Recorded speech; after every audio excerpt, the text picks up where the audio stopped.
Bismillahirrahmanirrahim. Fawajada abdan min ibadina. Kemudian mereka bertemu dengan seorang hamba kami.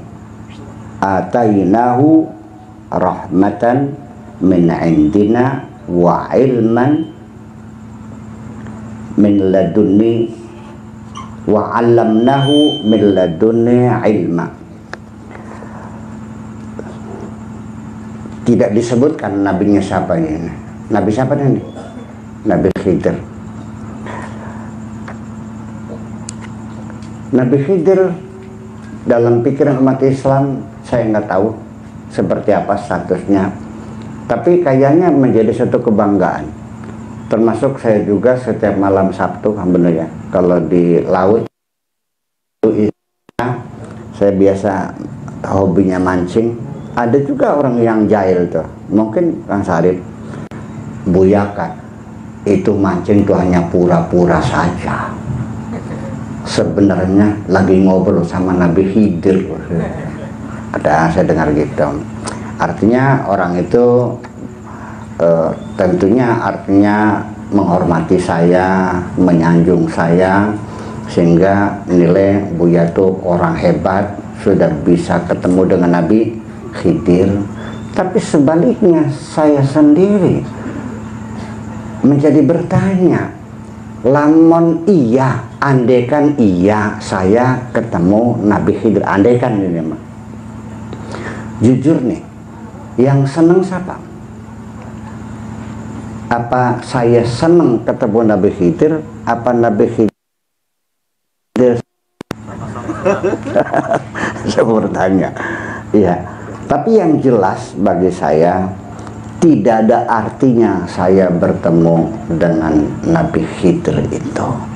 Tidak punya keistimewaan apapun. Sekalipun Jibril sekalipun, beli segu beli wahin, nggak ada yang hebat ketemu dengan siapapun. Bagi saya yang paling hebat kalau kita nanti bisa bertemu dengan Sang Pencipta kita. Paham dikit nggih? Salah nggak akidah saya begini? Yang paling hebat ya ketemu Gusti Allah. Ketemu Nabi Khidir juga tidak ada jaminan kamu selamat kok. Iya kan? Jibril sekalipun, ya. Nabi siapa Nabi? Sahabat Sayyidina Umar juga pernah melihat Jibril kok. Ya kan, ketika Nabi sedang duduk, ada orang laki-laki berbaju putih datang, lalu lututnya nempel, atau nanya mal iman, mal Islam, mal ihsan, berarti kan melihat. Terus hebat gitu, yang ada rasa. Nah itu satu. Di sini namanya min ibadina, abdan min ibadina, seorang hamba Allah, atainahu rahmatan, yang mendapat rahmat dari Allah, min indina, dari sisi kami, wa 'allamnahu min ladunna ilma, wa 'allamnahu min ladunna ilma.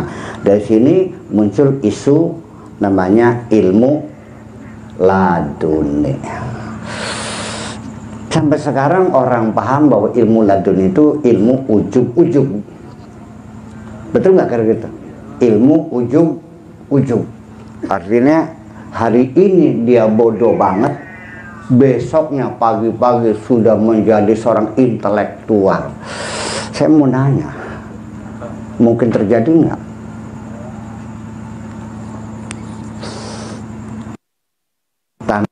Tiba-tiba pinter. Ada prosesnya nggak orang jadi pinter? Ada proses. Jadi yang namanya ilmu ladun itu artinya prosesnya adalah apa sih? Min ladunna. Saya nanya, ma ladaika min malin, ma ladaika min amalin, wa ma ladaika min quwwatin. Artinya apa yang engkau miliki, kekuatan, berapa banyak pegawainya, berapa banyak anggotanya, berapa pasukannya. Itu artinya min ladunna, itu artinya dia melalui proses pembelajaran panjang mengkaji semua fenomena kehidupan ini. Jadi ilmu laduni itu tidak lebih adalah sifatnya oleh Allah orang itu diberikan otak yang jenius. Itu saja kok. Masa orang nggak belajar lagi ujung-ujung tidak belajar ilmu nahu, ujung-ujung ngerti nahu? Ya belajar dong. Masih ngantuk saya. Hanya saja bedanya kamu belajar ilmu nahu 3 tahun masih belum paham-paham, tapi orang jenius belajar nahu sebulan selesai. Itu aja kok persoalannya. Iya, itu satu. Kemudian rahmatan, juga orang yang mendapat rahmat yang disayangi oleh Allah Subhanahu wa taala. Ini adalah nilai-nilai universal yang perlu kita hayati. Lalu cerita ini berawal dari kisah kenapa Nabi Musa dipertemukan dengan Nabi Khidir, yaitu karena awalnya Nabi Musa ditanya oleh malaikat, ceritanya, adakah orang yang lebih pintar dari kamu? Tidak ada, karena Nabi Musa adalah Nabi syariat, ya kan gitu. Makanya langsung di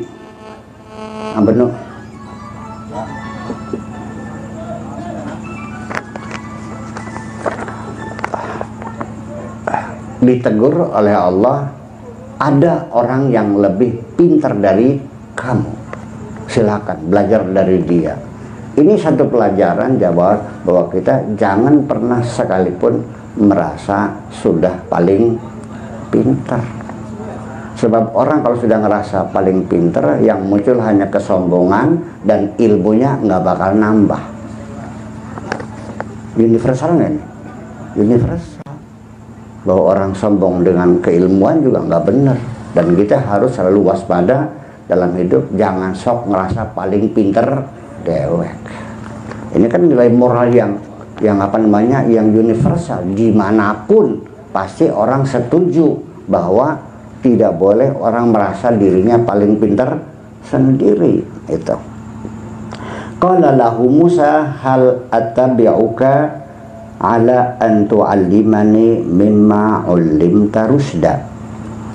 Kata Musa kepada Nabi Khidir, apakah aku bisa ikut kamu yang nantinya kamu ajarkan kepadaku sesuatu yang kau dapatkan dari Allah, mendapatkan rusda, bukan ilma tapi rusda.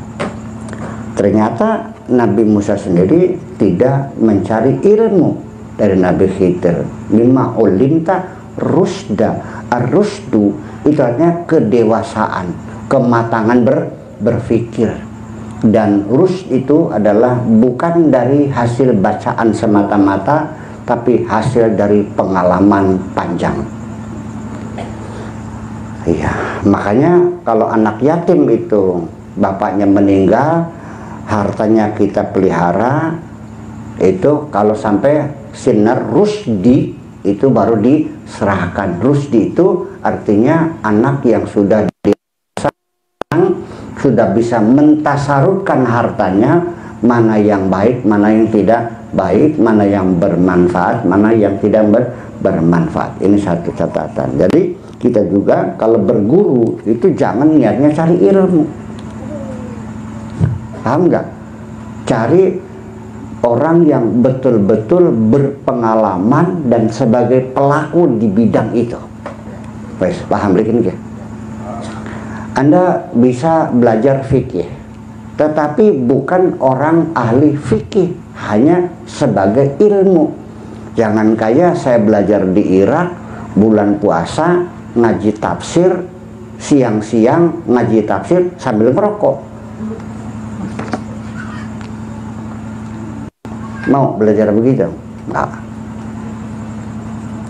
Belajar tentang umpamanya fikih, iya ilmu fikihnya tinggi, tapi kelakuannya fikih beli, yang masih ngadu jago aja. Iya kan? Nah itu makanya yang diminta oleh Nabi Musa itu bukan keilmuan, tapi mimma ulimta rusda. Dan rusd itu bukan hanya sekedar ilmu, tapi usia kematangan.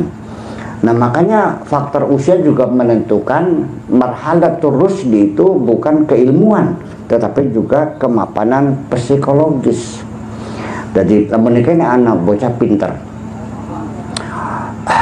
kiai, ngajarnya hebat, tapi umurnya masih 30 tahun. Durung ngantel kita mah. Ana la a'taqid annahu rasyid. Tidak mungkin umur masih 30 tahun. Kenapa? Masih mudah tergoda, masih gampang kegembang. Geleng lambe abang gak klenger gitu. Ngerti boleh? Minimal itu umur 40 tahun, dan nabi-nabi juga semua itu diutus Rasul setelah umur 40 tahun. Nabi juga dari kecil bener, tapi kalau 40 tahun bagaimanapun juga. Jadi artinya bahwa yang diminta adalah ar-rusyd, artinya makanya kalau kita berguru kepada seseorang yang betul-betul guru yang benar dan bijaksana dalam ilmu ruhaniyat, namanya bukan ustaz, bukan muallim, tapi mursyid. Jadi Nabi Khidir ini bukan gurunya Nabi Musa, tapi mursyidnya. Nah, orang saya terserah nganggap saya ustadz apa mursyid apa mu'allim, terserah sirakin mah. Tapi ya kalau saya tidak bisa memberikan contoh yang benar ya tapi ya sekaligus lagi bahwa saya bukan mursyid. Qala innaka lan tastati'a ma'iya sabra. Kata Nabi Khidirnya, nggak bakal kuat, tidak bakal mampu, lantas tati'a, tidak bakal mampu, ma'iyah, belajar dari saya, sabra, nggak akan bakal. Kata Nabi Musa, bisa, kecil itu. Masa belajar itu nggak bisa? Ya gampang lah, biasa. Kayak Kang Syarif gak menyepelekan, kecil, berapa sih? Nah makanya begitu Nabi Musa meyakinkan Nabi Khidir bahwa dia siap, sanggup, mampu, dibantah oleh Nabi Khidir, kaifa tasbiru ala ma lam tuhid bihi. Bagaimana kamu bisa bersabar ala ma lam tuhid bihi khubra, menghadapi sesuatu yang kamu sama sekali tidak berpengalaman. Nah makanya dalam bidang keilmuan ini seperti ini yang diperlukan ternyata pengalaman. Jangan pernah Anda mengatakan mampu dan bisa kalau Anda belum berpengalaman di bidang ini. Betul. Mahasiswa yang sekolah di perbankan, di IAIN, Bank Syariah, dengan karyawan di BRI yang sudah bekerja 3 tahun, pinter mana? Ayo saat ngomong. Lah ya iya dong, ini pengalaman tidak bisa diabaikan. Ini kan nilai-nilai universal yang berlaku di mana saja. Kalau fikih mah ya kondisional dong, tapi nilai-nilai ini kan universal. Anak yang sekolah di SMK jurusan otomotif 3 tahun selesai, dibandingkan dengan anak yang bekerja di bengkelnya Mang Nur 1 tahun sudah bisa bongkar mesin. Anda punya bengkel, mau ambil tamatan SMK cadang pinggang saya yang baru tamat, atau Anda ambil orang yang berpengalaman? Nggak ada urusan dengan ijazah. Nah itulah makanya di Panglo Nabi Musa dan Nabi Khidir, wa kaifa tasbiru ala ma lam tuhid bihi khubra. Atas dasar apa Anda mengatakan sanggup pada Anda belum berpengalaman? Iya kan? Nah makanya dalam hidup ini, bahwa akhirnya kita sepakat bahwa pengalaman adalah guru yang paling bijaksana. Universal enggak? Nilainya universal enggak? Ini universal, dimanapun kapanpun tetap sama, bahwa pengalaman itu guru yang paling bijaksana.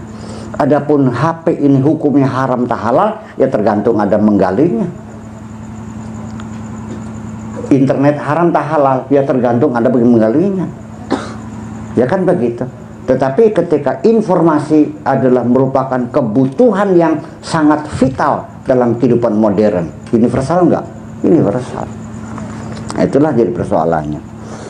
Ini kita lagi coba menggali cara membaca Al-Quran, mana yang universal, mana yang sifatnya kondisional, supaya Al-Quran jangan ditinggalkan sama sekali, karena masih terlalu banyak nilai-nilai kemanusiaan, nilai-nilai kehidupan yang perlu kita gali dalam Al-Quran, supaya kita tidak sibuk saling mengkafirkan dan saling mengharamkan.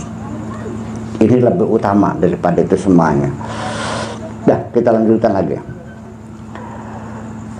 Qala satajiduni insyaallahu sabiran wala a'si laka amra.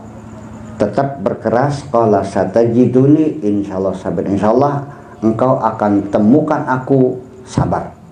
Insyaallah saya bisa bersikap sabar. Wala a'si laka amra, saya tidak akan melawan kamu. Saya siap akan mentaati perintahmu dan saya tidak akan melanggar aturanmu. Wala a'si laka amra. Qala fa ini tabatani fala tas'alni an syai'in hatta uhditsa laka minhu dzikra. Kata Nabi Khidir, kalau kamu betul pengen ikut sama saya silahkan, tapi syaratnya la tas'alni, jangan sekali-kali kamu bertanya. Diam. Nanti setelah selesai baru aku ceritakan. Selama dalam proses pembelajaran dilarang bertanya. Nah, ini dalam pedagogik berlaku. Kanjeng Nabi juga sama ketika turun wahyu, wala ta'jal bilisanika inna sanuqri'uka fala tansa. Ketika wahyu turun, nggak usah umit-umit, nggak usah panik, dengarkan saja. Nanti juga akan kami bacakan. Nah, ini kadang-kadang murid yang bodoh itu adalah murid yang tidak mendengarkan gurunya. Artinya belajarnya tidak konsentrasi. Ayo, berlaku universal enggak? Ya. Kecerdasan orang itu bukan persoalan IQ, tapi mampukah dia berkonsentrasi mendengarkan gurunya dalam waktu yang lebih lama. Makanya untuk SD, TK itu seorang guru tidak boleh menerangkan lebih dari 5 menit, karena anak kita imajinasinya masih melompat-lompat. Anak kita minta mainan, nangisnya seminggu jaluk sepur-sepuran gitu. Iya kan, minta mainan kereta api dari Jepang tuh. Akhirnya aja kita capek, ya kita turuti beli. Seneng nggak anak itu? Nah, terus main nggak? Berapa menit? 5 menit. Setelah itu lempar lagi, cari yang lain. Kenapa? Anak itu imajinasinya masih melompat dan jaraknya pendek. Jadi orang cerdas itu adalah orang yang mampu berkonsentrasi dalam waktu panjang. Ya, kalau pelajaran itu 45 menit, bagaimana murid itu 40 menit fokus mendengarkan keterangan guru, selesai. Ini enggak kok. Guru orang kan begini lagi bikin surat cinta sama murid, sama temennya. Mana pinter gitu. Satu, tidak boleh bertanya. Itu makna yang terkandungnya. Hatta uhditsa laka minhu dzikra, nanti akan saya jelaskan gitu. Fantalaqa, ya udah, yuk silakan berangkat. Fantalaqa, berangkatlah Nabi Khidir dengan Musa. Hatta idza raqiba fi safinati kharaqaha, ketika naik perahu kapal, ternyata dibolongin kapalnya oleh Nabi Khidir itu. Qala akharaqtaha, kamu bolongin kapal ini, litughriqa ahlaha, supaya yang punya tenggelam yang naiknya. Laqad jita syai'an imra, kamu telah benar-benar melakukan kejahatan. Lah, nggak benar. Ternyata bisa nggak diem? Ternyata Nabi Musa bisa diem nggak? Nggak bisa. Saya mau nanya, diem tuh gampang tak? Sulit.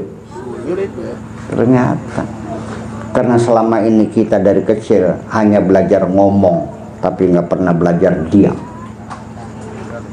Kholwat di hutan, suruh diem 40 hari, ternyata ngomong baik ya. Ayo, ngecebres, padahal masih ke hutan tuh belajar diem. Ada berapa orang yang puasa bisu tuh? Ada 5. Itu juga nggak tahu lulus nggak tahu. Itu juga hanya berapa hari. Lah ya iya, ternyata diam itu harganya mahal. Dan memang kita harus belajar jadi belajar ngomong, belajar diam. Masih gampang mana? Gampang belajar ngomong. Ternyata mendekal perut. Iya, mendekal nggak perutnya? Iya, nggak bisa. Tidak semudah itu kita berdiam. Sudah. Qala alam aqul laka innaka lan tastati'a ma'iya sabra. Sing mau bertakwara mangsa kuata. Dari tadi juga sudah saya katakan kamu bakalan mampu sa. Krungu beli sa. Enggak bakal mampu lu. Alam aqul laka innaka lan tastati'a ma'iya sabra. Ternyata karena dia belum berpengalaman. Ternyata pengalaman itu bukan hanya pengalaman sukses, pun adalah suatu pengalaman berharga. Berarti ke depan kita tidak akan melakukan kesalahan yang sama. Semua kesalahan yang kita lakukan adalah pelajaran yang penting dalam kehidupan ini. Jadi sukses pelajaran, gagal juga pelajaran. Nah, sekarang yang penting kita harus pandai, jangan harus kita yang berpengalaman, tapi juga pengalaman orang lain juga harus menjadi kekayaan kita. Biar Pak Teten yang salah, saya yang memanfaatkan. Jangan harus saya mengalaminya sendiri ya goblok. Itulah makanya penting belajar sejarah itu, belajar biografi orang yang berhasil, biografi orang yang gagal, karena pengalaman-pengalaman orang lain adalah milik kemanusiaan, bukan milik pelakunya saja. Wes paham deh kan? Iya. Jadi Kang Benu juga dengan saya terus pengalaman-pengalaman saya bukan hanya ilmu-ilmu teori, tapi pengalaman juga bisa menjadi kekayaan bagi diri Anda sendiri. Amit-amit pitung teruna aja sampai ngelakuin kesalahan kayak Buya kan begitu. Iya, biasa yang salah. Itu maksudnya. Universal kan nih? Universal. Tidak ada batas waktu, tidak ada batas geografi pemikiran. Tidak ada batas teritorial. Siapa saja begitu bisa tentang pengalaman, maka seluruh umat manusia punya pandangan yang sama, dan ini bisa bermanfaat bagi kehidupan manusia. Ini Al-Quran bicara semacam itu. Kenapa dilewatin? Ya karena tidak pernah menilai ini penting. Yang penting haram halal, haram halal. Padahal Al-Quran sendiri sudah menjelaskan, kalau ingin haram halal nggak usah belajar. Al-halalu bayyinun wal haramu sih, haram jelas, halal jelas, nggak usah belajar lagi. Yang belajar adalah kehidupan ini sesungguhnya. Nah itu. Qala alam aqul laka innaka lan tastati'a ma'iya sabra. Qala la tu'akhidni bima nasitu. Tolong jangan saya dipersalahkan, jangan saya dihukum aja dipanglo atas kelalaian saya. Wala turhiqni min amri usra. Tolong saya jangan diberi beban yang lebih berat lagi. Aduh, baru ampun-ampunan tuh, aduh, baru sadar. Fantalaqa, berangkat lagi hatta idza laqiya ghulaman faqatalahu. Jalan, ada anak laki-laki dibunuh. Qala nafsan zakiyatan, kau bunuh anak yang suci ini, anak yang tidak berdosa ini, bi ghairi nafsin, tanpa alasan yang benar. Boleh membunuh kalau dia membunuh orang, dihukum dibunuh lagi. Ini nggak bunuh kapok kok, orang baik-baik kok kau membunuh. Laqad ji'ta syai'an nukra. Tadi imra, sekarang nukra. Itu sudah kriminal. Nukra itulah makanya amar ma'ruf nahi mungkar bukan sesuatu yang jelek. Orang tahlil bukan mungkar, orang beragama lain bukan mungkar. Tidak ada kewajiban kamu bunuh orang Kristen, itu hak mereka. Jangan mengobrak-abrik makamnya wali yang ada di Irak pakai bodem, dihancur-hancurin. Dikiranya itu bukan kemungkaran. Kemungkaran itu seperti pembunuh, kriminal murni. Cai, paham? Ini kan menjadi persoalan sekarang. Orang tidak bisa mana imran, mana nukra. Jadi akhirnya amar ma'ruf nahi mungkar, mungkarnya tidak tahu. Orang bikin gereja kok kemungkaran, mungkar apanya? Nah itu persoalannya, kita nggak sepakat, tidak paham. Dan ma'ruf apa? Ma'ruf itu bukan hasanah, bukan baik, tapi al-urf itu sesuatu yang dikenal, yang sudah diakui. Jadi jangan memaksakan uruf yang sifatnya subjektif. Tuh, panjang, nanti nggak selesai-selesai kita bicara next. Oke, dikit lagi. Ini pelajaran-pelajaran universal dari cerita yang sederhana. Tapi orang kan tidak cerita. Ini kan ceritanya nggak jelas. Qala alam aqul laka innaka lan tastati'a ma'iya sabra. Sekali lagi Nabi Khidir manglo, bukankah tadi ku katakan bahwa kamu nggak bakal mampu. Simu tekwara mangsa bisa siraku. Itu qala in sa'altuka an syai'in ba'daha fala tusahibni qad balagtu min ladunni udra. Ya udah deh, nanti terakhir kalau saya nanya lagi ya udahlah saya udah, berarti saya sudah betul-betul tidak mampu.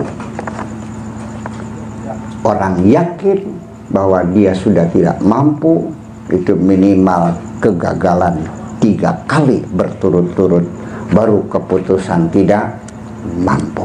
Kalau baru sekali, jangan dulu mengatakan saya tidak mampu. Jangan sekali-kali Anda mengatakan gagal, katakanlah keberhasilan yang tertunda. Ya, universal enggak? Nah, ini nilai-nilai kemanusiaan yang terselip, yang nggak pernah dibaca. Mana sulit kita ributnya haram bekor halal kun enggak masanya beli jelaskan enggak. Itu ini ala qaryatin istata'ama ahlaha fa'abau an yudayyifu huma fawajada fiha jidaran yuridu an yanqadda fa'aqamahu qala law syi'ta latakhadna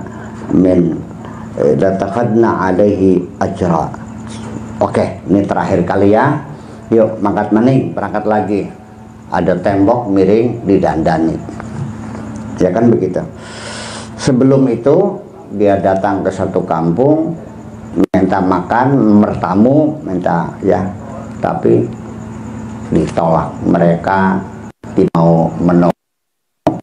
Berdua ini minta minum aja nggak dikasih, makan nggak dikasih. Itu hak mereka. Akhirnya ditemukan di situ ada tembok miring didandani oleh Nabi Khidir. Kata Nabi Musa, sekarang tembok sudah tegak, kalau begitu yuk kita minta upah sama mereka. Masih ngomong baik.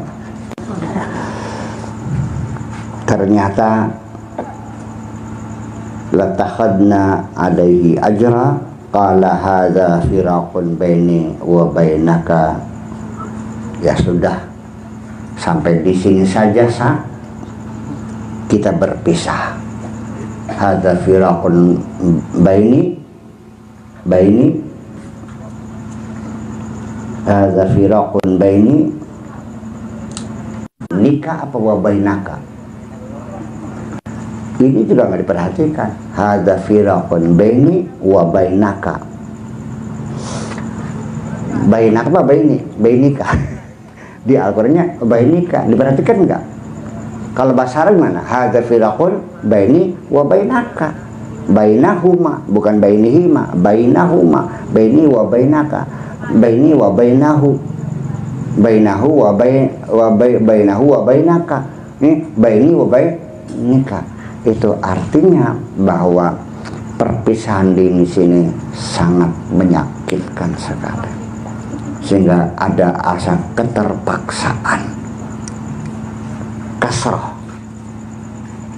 bukan nasab, bukan tegak, tapi tertarik. Artinya ada satu kepedihan, ngomong goodbye-nya sambil nangis. Oke, goodbye. Alhamdulillah, ternyata kamu gagal. Orang anak-anak kita kalau masuk ujian universitas gagal, nangis enggak? Kelenger, blek. Alhamdulillah. Nah, itulah satu pelajaran penting. Mungkin tidak bisa dibaca seluruhnya. Ini gampang, lain kali aja. Waktunya mendesak mau ke Jatibarang. Sekarang jam berapa kamu dong? 12. 10-12 sudah lewat ya. Jadi kesimpulannya nanti ada satu lagi di sini. Setelah itu wantala kaidah faqala hadza firqan. Iya. Ada hatta idza ataya ahla qaryatin. Nah, ketika dijelaskan oleh Nabi Khidir, dijelaskan kenapa tembok itu saya saya tegakkan lagi. Di situ di ahla qaryatin ya. Berarti tembok itu di kota atau di kampung? Ahla qaryatin. Di kota apa di kampung? Kampung Korea. Nah, diterangkan oleh Nabi Khidir, wa ammal jidaru, adapun tembok miring tadi, fakana li ghulamaini yatimaini fil madinati. Tembok ini punya dua anak yatim fil madinati, di kota. Al-Quran legloknya nih. Baru tadi pagi bilang di kampung, kok sorenya di kota? Diperhatikan nggak?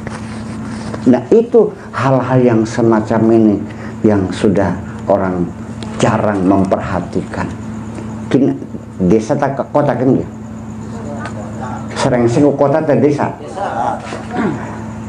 Mungkin nggak malam ini desa Serengseng? Mungkin nggak besok pagi jadi kota Serengseng? Serengseng. Mungkin nggak semalam dari kampung jadi kota? Nah, kira-kira berapa puluh tahun lagi Serengseng? Cukup 50 tahun? 100 tahun? Di sini aneh nggak? Nah, di sini kita harus mengerti bahwa istilah kota dan kampung dalam Al-Quran tidak seperti kota dan kampung dalam persepsi peradaban manusia sekarang ini. Kenapa? Karena persepsi Al-Quran tentang kota dan kampung bedanya bukan bangunan-bangunannya, bukan infrastrukturnya, tapi heterogensi. Ketika penduduk itu banyak aliran, banyak agama, banyak suku, bagaimanapun kalau sudah heterogen itu namanya kota. Ternyata anak yatim ini wakana abuhuma salihah, berarti di kampung itu tidak jahat semua, tapi ada orang yang solehnya. Ketika di kampung itu ada yang baik, ada yang buruk, ada yang jadi kiai, ada yang jadi maling, maka Al-Quran itu namanya kota, bukan kampung lagi. Itu sajalah, mudah-mudahan ada manfaatnya.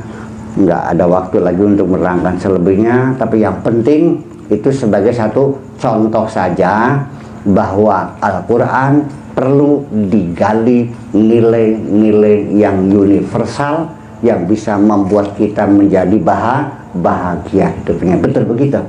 Kalau kita rebutan halal haram saja, malah ujung-ujungnya tambah lelentukarane. Setuju nggak kita? Itulah makanya yuk kita bangun bahwa Islam tidak pernah mengajak bertengkar, tapi Islam mengajak kita bersatu. Kalimatul tauhid, wa'tasimu bihablillahi jami'a wa la tafarraqu. Saya kira mungkin itu saja, dan mohon maaf. Mangga barang-barang. Bismillahirrahmanirrahim. Rabbana auzi'na an nashkura ni'mataka allati an'amta 'alaina wa 'ala walidayna wa an na'mala shalihan tardah wa adkhilna bi rahmatika fi ibadika salihin. Rabbana atina fid dunya hasanah wa fil akhirati hasanah wa qina adzabannar. Wa sallallahu ala sayyidina Muhammadin wa ala alihi wa sahabati ajma'in. Subhana rabbika rabbil izzati amma yasifun wa salamun alal mursalin walhamdulillahi rabbil alamin.